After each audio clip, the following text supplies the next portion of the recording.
$30 ming pul tikib turib, vyeznoy moykada kuniga $100 topish mumkin. Buni videoni oxirigacha keltirib beraman. Toshkentda vyeznoy eng premium moyka F7 da yaqinda sizlarga ko'rsatgan edim. Ana shu F7 da price listini taxmin qilishda adashmagan ekanman. 600 ming turar ekan. Biz qilib yurgan 200-250 minglik moykani 600 mingga qilar ekan. Endi bitta zo'r g'oya bor. Agar shuni xohlasangiz qilishingiz mumkin. $30 ming plyus bo'lsa, xuddi shu ishni boshlash mumkin.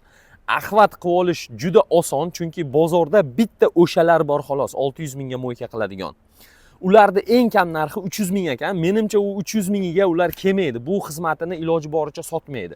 O'sha o'rtadagi 600 mingligini sotadi. Undan balandi 1 million ekan. Demak, $30 ming ga ish boshlash mumkin. Agar o'ylanib yurgan bo'lsangiz. Bu qanday qilinadi? Ikkita furgonli mashina olasiz, yaxshi, o'shani ichini polniy оборудование bilan to'ldirasiz va ishga chiqarib yuborasiz. Toshkent shahrida boshlash mumkin bu narsani.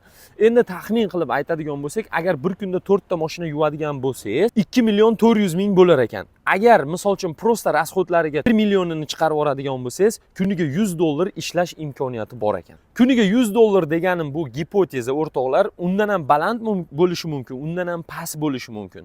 Nima deb o'ylaysizlar? $30 ming pul tikib turib, kuniga $100 dan topish qoplaydimi, qoplamaydimi?